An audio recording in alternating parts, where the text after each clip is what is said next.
Hi everyone, welcome back to the channel. आज हम exercise 3.2 के क्वेश्चन 3 का पांचवा क्वेश्चन करने वाले हैं। क्वेश्चन 3 के अंदर हमें 6 क्वेश्चन दिए थे, जिसमें से हमने एक वीडियो में क्वेश्चन 1, 2 एंड 3 सॉल्व किया। उसके बाद क्वेश्चन 4 का एक सेपरेट वीडियो है। अब हम क्वेश्चन 5 को यहाँ पे सॉल्व करने वाले हैं। तो क्वेश्चन है, a fraction becomes 9/11 if 2 is added to both numerator and denominator. If 3 is added to the both numerator and denominator, it becomes 5/6. Find the fraction. हमें ऐसा फ्रैक्शन फाइंड करना है जिसके न्यूमरेटर डिनोमिनेटर में अगर हम 2 ऐड करते हैं तो वो 9/11 हो जाता है, और जब हम उसमें 3 ऐड करते हैं तो वो 5/6 हो जाता है। ठीक है, तो सबसे पहले हमें इसे अज्यूम करना पड़ेगा। Solution, let fraction is x/y। ठीक है, अब क्वेश्चन के अकॉर्डिंग अगर हम इसके न्यूमरेटर और डिनोमिनेटर में 2 ऐड करते हैं तो वो क्या हो जाता है, 9/11।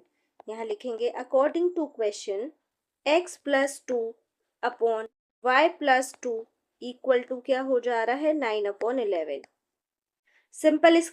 सिंपल इक्वेशन में इसको कन्वर्ट कर लेंगे। इसके लिए हमें क्या करना पड़ेगा, x + 2 का 11 में मल्टीप्लीकेशन, 9 का y + 2 में। जब भी बीच में इक्वल होता है तो इसी तरीके का मल्टीप्लिकेशन होता है। ठीक है, ऐसे और ऐसे मल्टीप्लिकेशन कर लेंगे। 11 का किस में होगा, x + 2 में, इक्वल टू 9 का किस में होगा, y + 2 में। ठीक है, 11 का x में मल्टीप्लिकेशन होगा, 11x + 2 में होगा 22, इक्वल टू 9 का y में मल्टीप्लिकेशन होगा, 9y + 9 का 2 में मल्टीप्लिकेशन होगा 18। सभी वेरिएबल्स को एक साथ और सभी कांस्टेंट को एक साथ लिख लेते हैं, 18 - 22। इक्वेशन क्या मिल जाएगी हमें, 11x - 9y इक्वल टू -4। ये हो जाएगा हमारा equation 1।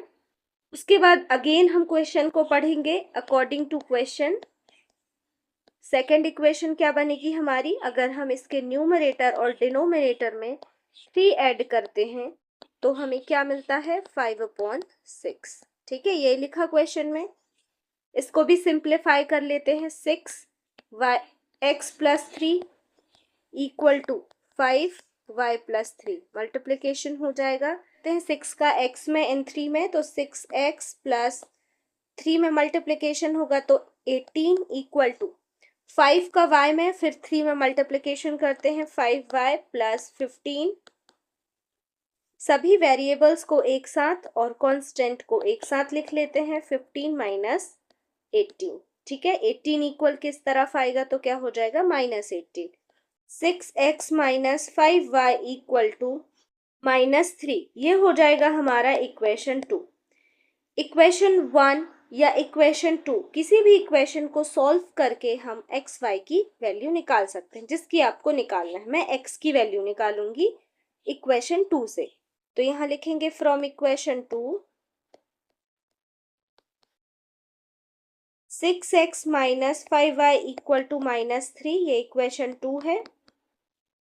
6x equal to -3 + 5y। 5y equal के उस तरफ जाएगा तो क्या हो जाएगा, प्लस में। x की वैल्यू चाहिए हमें, तो 6 भी क्या हो जाएगा, डिनोमिनेटर में चला जाएगा, -3 + 5y अपॉन 6। x की वैल्यू निकल गई, इक्वेशन 1 में रख देते हैं। यहाँ लिखेंगे put x equal to -3 + 5y upon 6 in equation 1। Equation 1 है 11x - 9y equal to -4। 11 x की प्लेस में क्या लिखना है हमें, -3 + 5y upon 6 - 9y equal to -4। ठीक है, 11 का मल्टीप्लिकेशन कर लेते हैं, तो -33 + 11 5 = 55y upon 6 - 9y equal to -4।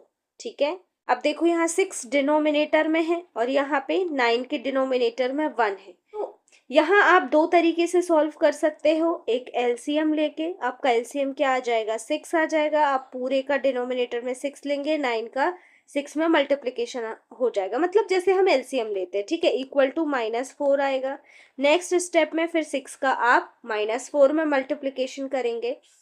और एक तरीका ये भी है कि आप 6 का पूरे इक्वेशन में मल्टीप्लिकेशन कर दो, तो ना आपको एलसीएम लेना पड़ेगा और सेकेंड टाइम में ना ही आपको 6 का -4 में मल्टीप्लिकेशन करना पड़ेगा, ठीक है।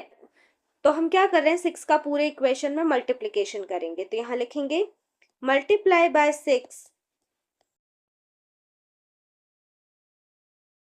इन होल इक्वेशन। जब इस पूरे इक्वेशन में हम 6 का मल्टीप्लिकेशन करेंगे तो यहाँ पर भी 6 का मल्टीप्लिकेशन होगा, यहाँ पर भी 6 का मल्टीप्लिकेशन होगा, यहाँ पर भी 6 का मल्टीप्लिकेशन होगा, ठीक है। यहाँ जब मल्टीप्लिकेशन होगा तो सिंपली मल्टीप्लाई हो जाएगा 9 का 6 में, बट जब यहाँ पे मल्टीप्लिकेशन होगा ना 6 का, तो यहाँ 6 से 6 क्या हो जाएगा, कैंसिल, तो ये वाला जो टर्म है ये एज इट इज आ जाएगा, ठीक है।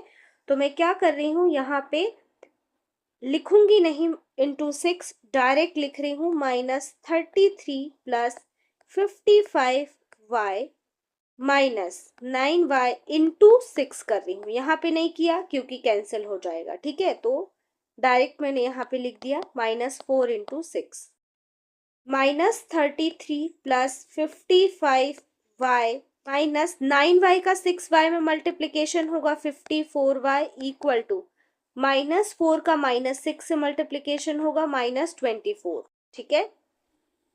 आगे सॉल्व करेंगे, 55y प्लस में है -54y, यहाँ क्या हो जाएगा सब्ट्रैक्शन, 55 से 54 गए तो क्या आ जाएगा 1y, ठीक है, y अकेला आ जाएगा इक्वल टू -24 -33, जब इक्वल के उस तरफ जाएगा तो क्या आ जाएगा +33, तो y इक्वल टू क्या आ जाएगा 9, ठीक है।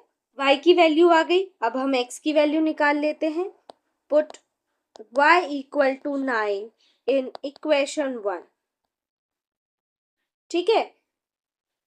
इक्वेशन 1 क्या है हमारी, 11x minus 9y equal to -4, 11x minus 9, y की वैल्यू क्या है यहाँ पे 9 इक्वल टू -4, 11x माइनस 9 का 9 से मल्टीप्लिकेशन होगा तो 9 9 जा 81 equal to -4, 11x equal to -4 plus 81, 81 equal किस तरफ आएगा तो प्लस में हो जाएगा, 11x -4 प्लस 81 क्या आ जाएगा 77। हमें x की वैल्यू चाहिए है तो 11 क्या आ जाएगा डिनोमिनेटर में, ठीक है, तो x इक्वल टू क्या आ जाएगा 7, ये आ गया हमारा आंसर। तो हम आंसर में क्या लिख देंगे, x equal to 7 and y equal to 9, ठीक है। या फिर फ्रैक्शन लिख सकते हैं, क्या हो जाएगा हमारा फ्रैक्शन 7/9, ठीक है। तो ये था आपका क्वेश्चन नंबर